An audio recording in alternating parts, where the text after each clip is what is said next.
And so my presentation is on patient engagement and cultural competency, which is the human experience.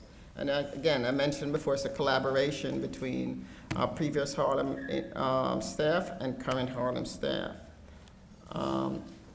So the purpose is that we as healthcare professionals need to educate ourselves and recognize that our beliefs and attitudes, conscious or unconscious, can have a positive or a negative impact on patient care and compliance, patient experience, self-management, and health outcomes.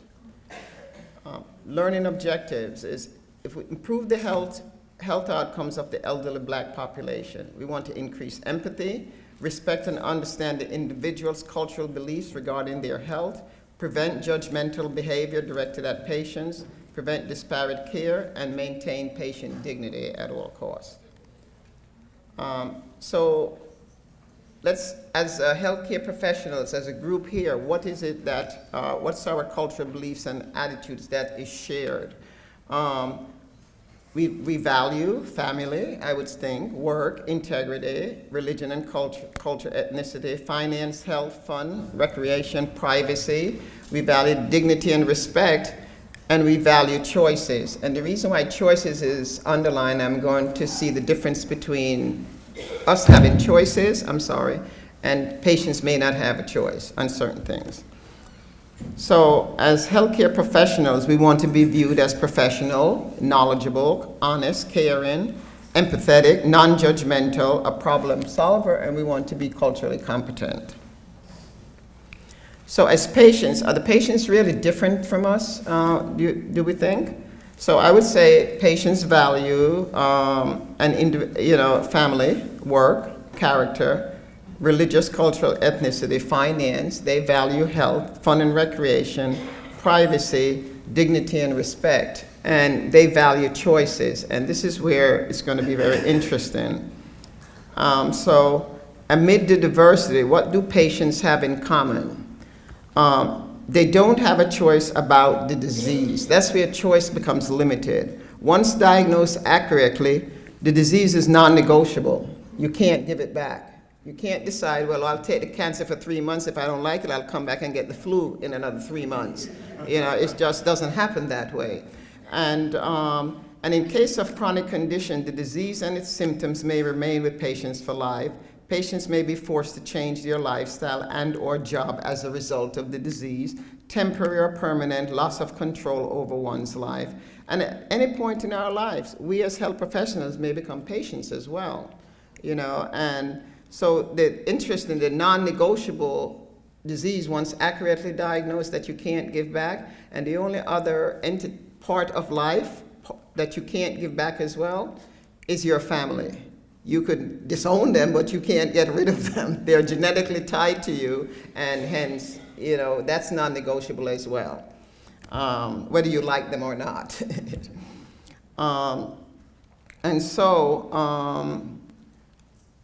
So the language of negativity, I've always been interested since I've been at various hospitals over the last 10 years. The language of non-compliant without asking why. Frequent flyers is almost like they're no longer human. What percentage of patients get negative label? 10% of health and hospitals population, 20%, 50%? How many times have you looked in a record and you say patient is non-compliant and you see why? Does it ever say why, or do you have non-compliant, non-compliant, non-compliant? And once you have non-compliant, I would say about 3 times, you're under the health bus, right? Nobody wants to talk to you because it's your problem. And I'm of the firm belief that we have turned non-compliant patients without asking why into, quote, frequent flyers, because now they have to do the responsibility of being in charge of their own health. So does the care lack empathy with negative language, constructive dialogue and information? Is there a genuine interest in individuals, the impact patient's ability to self-manage? And does negative labeling increase healthcare costs? Something to think about.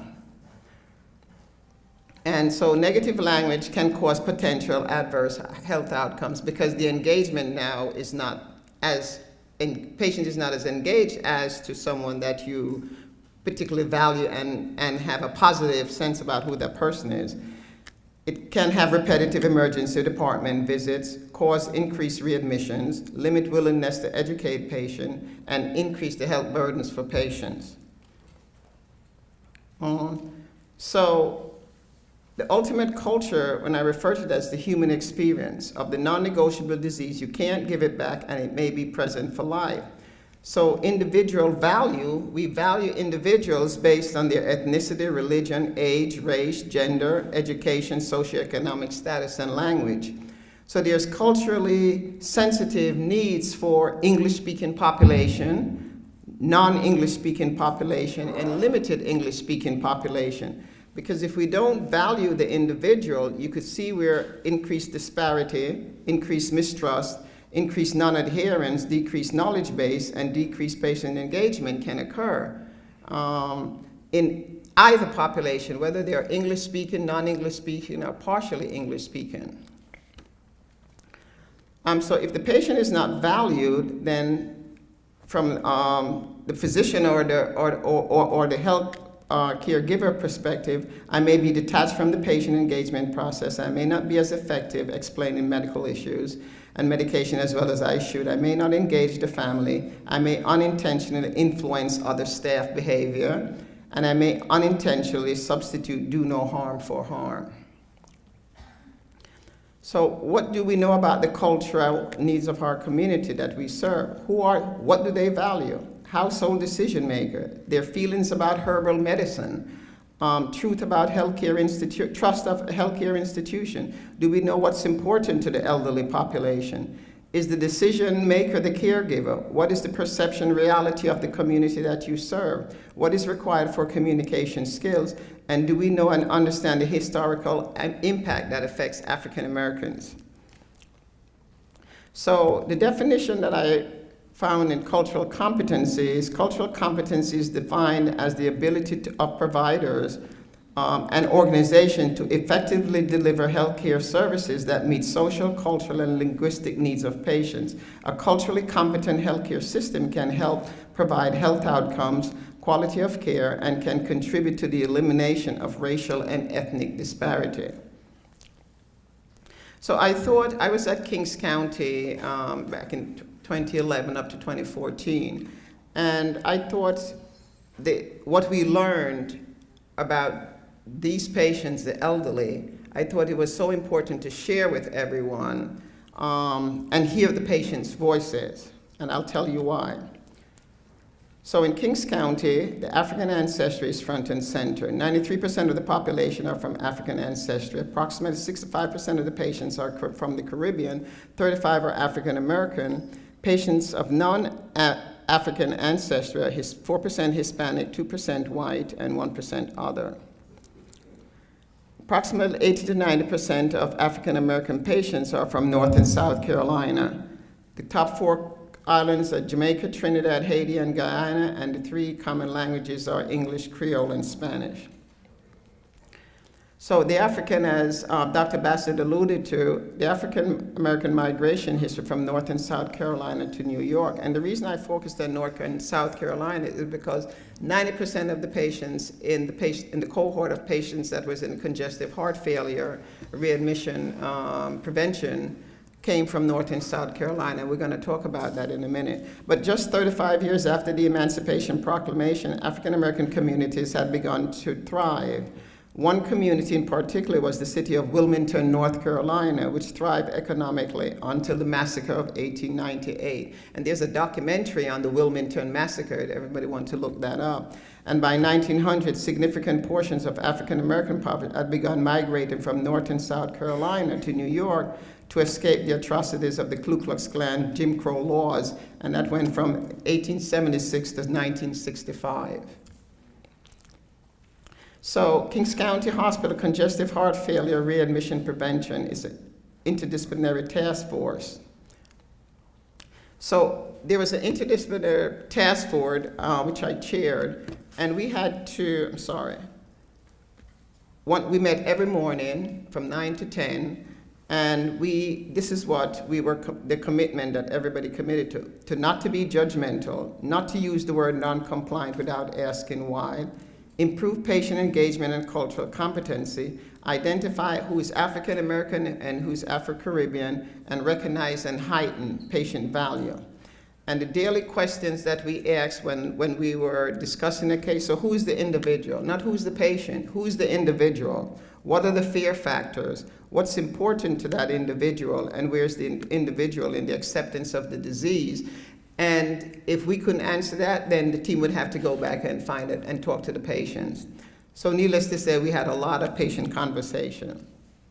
The interdisciplinary team included hospitalists, social workers, dietitian, pharmacist, care and case manager, home care, clerical associate. We had a cardiologist that were a consultant, nurses, and for the patients who are able to ambulate and come into the conference room, they were a part of the conversation as well. And we learned a lot. So, and the readmission CHF patient decreased from 30% back in 2012 to 18.7 in just about less than 2 years. The results of the 30%, that number came from then the King's medical director, and the 18.7 in 2014 came from medical and professional affairs. So how do we do it? So I think it's important to hear the patients' voices. They are not in our history books, they are in our beds, and here are their stories. So I went in to speak to a patient, at 10 o'clock in the morning, and I said, where are you from? Like I said, we need to know where you're from so we understand your belief system, if possible. And this is what the story she said. She said, 93 years old, African-American female, originally from South Carolina, who had 7 brothers. Family were sharecroppers. She stated, my family picked cotton on a plantation that was not ours. She also stated, I had to be in the field by sunup. My family picked 400 to 500 pounds of cotton a day and I had to walk 10 miles to a segregated school. I questioned, how do you walk 10 miles, We can't even walk 5 blocks without calling an Uber, and, next thing you know, So then she said, and I would never forget the look on her face, she said, well, if you wanted an education, you had to. It's almost like, what part of this don't you get, stupid? If you wanted an education. She completed primary, junior, or high school. She attended Voorhees College. I had to look up the college. It's a 2-year black college in South Carolina, and she said, I didn't get until the 2nd semester. She was very upset about that. And came to New York in 1942, age 24 to 26, married in 1948, had 2 children. Her 2 children were 2 of 5 black children to integrate Stuyvesant High School. And everybody know Stuyvesant High School? Okay. I was blown away. Her son graduated from Columbia University as a mechanical engineer, and the second son graduated from Stanford as an electrical engineer. And she attended City College. When she came to New York, graduated as a dietitian, later became a registered nutritionist, worked at Methodist Hospital, and retired in 1980. The salary at retirement was $200 per week, and she said in this really eloquent way, but others made more. Read between the lines. Religion is Baptist, and are you sitting down? This patient is legally blind. Could you imagine? 83-year-old Guyanese patient who said her parents were slaves. I said, tell me more. She said her dad was on the tobacco plantation and her mom on the sugar plantation. So the plantation was a matter of where the slave ships landed is what we end up picking or what we did as a people. 92-year-old Trinidadian female who states, I want to go home. Laying in this bed makes me lazy. I'm used to moving and doing things. Can you get me out of this bed, please?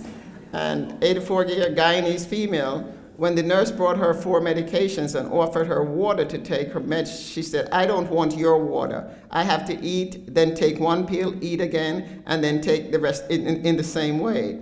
By the way, is there Lasix in the cup? I don't want it. I was in the bathroom 12 times yesterday. 84-year-old African-American female, initially from South Carolina, said, my parents were a step away from slavery and my grandparents were slaves. Humbling. 82-year-old African American who stated on a weekday that what I'm most concerned about is that I'm not able to go to church on Sunday. If you saw the look on this lady's face, she was totally consumed by not being able to please God. So rather than get psych in to do depression screening, why don't you call the minister? So if the minister came in and said, Sister so-and-so, shall we pray? She's going to say no. And so we spoke to the minister and he said, tell her that, we really want her to be healthy and for her to be still participate, because if she wants to go to church on Sunday, that would be helpful, and, to please God. And he told her, even if she is not able to go on Sunday, he will come back in and have a conversation and go pray. Because I don't know if anybody in this room, my assumption, and I don't have any medical literature to prove it, but I don't think there are 5 black women in that age group across the world that's an atheist. Okay?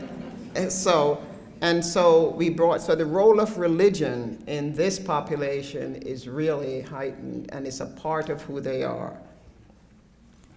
84-year-old Jamaican with heart failure brought in the hospital by her children and grandchildren because she refused to take her medication. When asked, why did she not take her medication? Again, we got to ask why. She stated, all the medications makes me confused. I'm in the bathroom all day long with the water pill, and I can't eat a morsel of anything I like. So what is the point? Her statement echoes the importance of quality of life.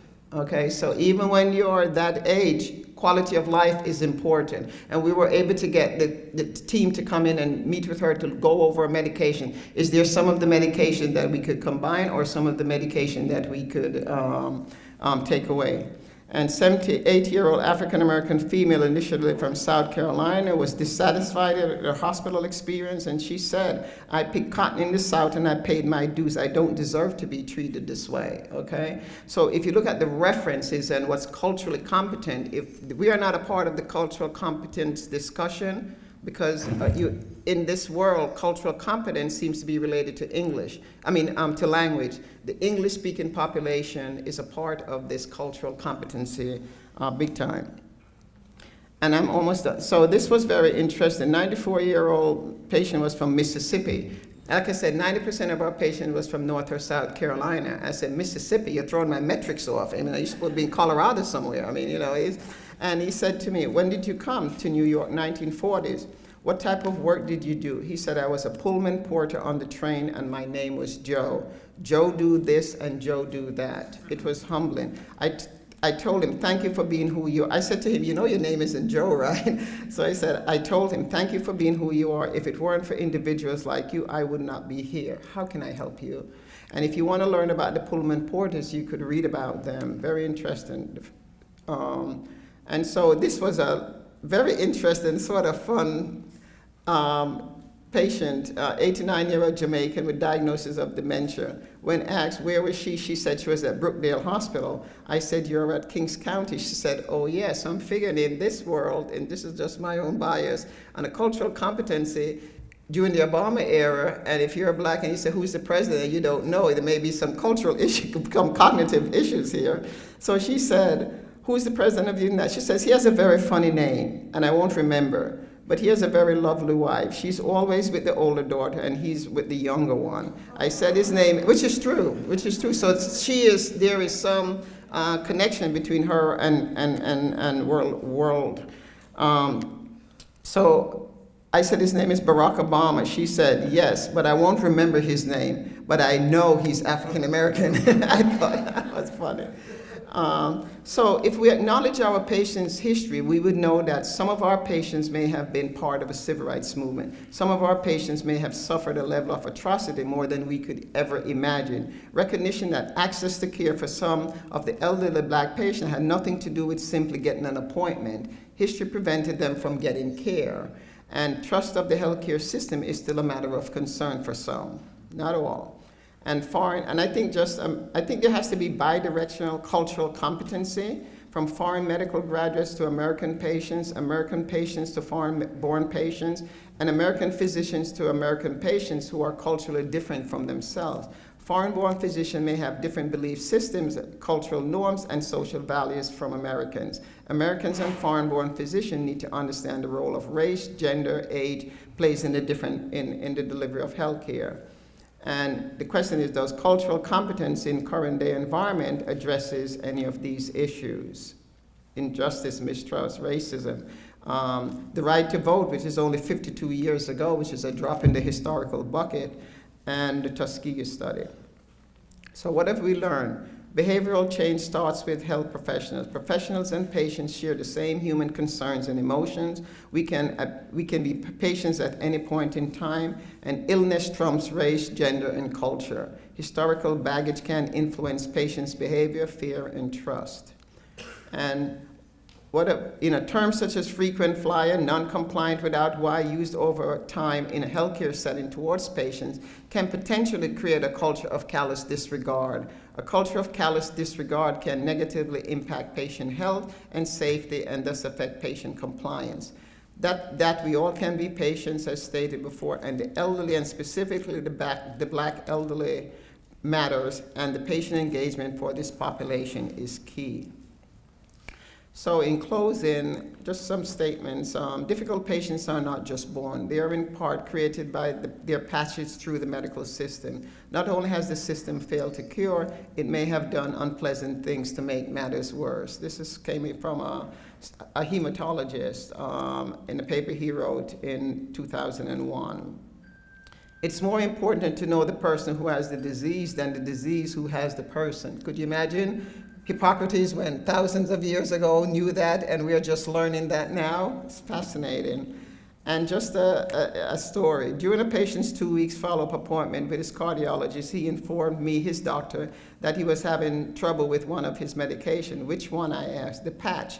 The nurse told me to put on a new one every day. Put on a new one every 6 hours, and now I'm running out of places to put it.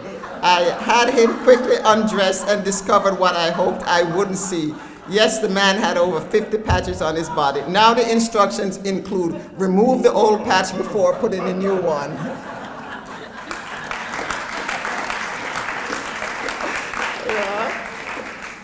So just since we're talking communication, current African American history, we can improve our communication with our patients and each other. It may help to know that Henry Sampson Jr. invented the gamma cells for mobile phones and wireless communication. The first African American PhD nuclear engineer in the United States, and communication has power. Thank you.